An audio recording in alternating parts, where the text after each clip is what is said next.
I'll try to keep my comments brief, and I want to end with a simple request to all of you for this next calendar year.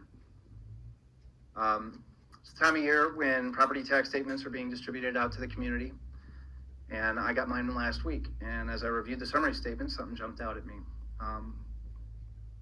Washington County was able to lower their amount over the last year by about 0.6%. The city of West Bend had also lowered its rate by 0.4% this last calendar year. Moraine Park Technical College had reduced its burden by 4.1%.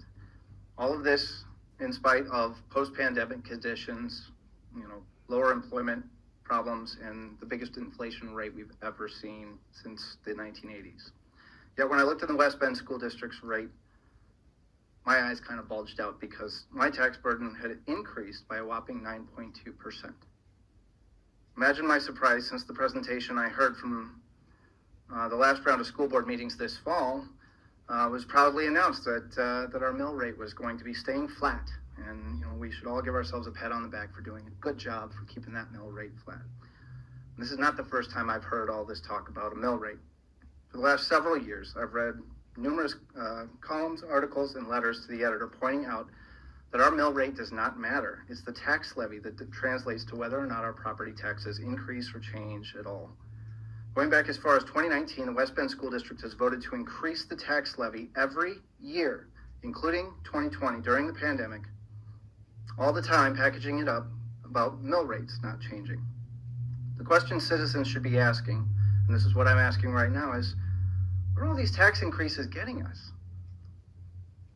We know is it to cover an increase in enrollment? Well, we know that's not the case. We're on a decline, and we're going on a continual decline for the foreseeable future.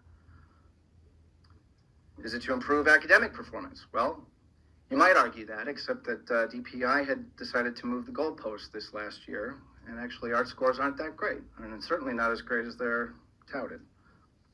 What about facilities? I remember a couple of years ago there was talk about our declining facilities and the work that was going to be needed to do to account for that.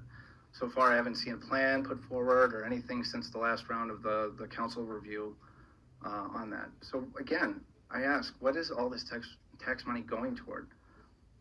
And how can our city and county governments seem to eke out a tax savings for its constituents in the area, even during post-pandemic conditions and explosive rates of inflation, when it all and more gets swallowed up by the district?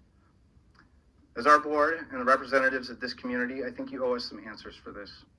I'm a simple guy, and I try to speak plainly, and I appreciate it when people speak plainly with me.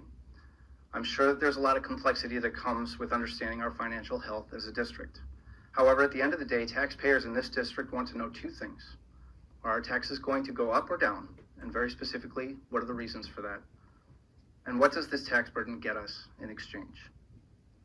Even complex concepts like this can be broken down into very simple things. And that's actually the mark of a good teacher, in my opinion.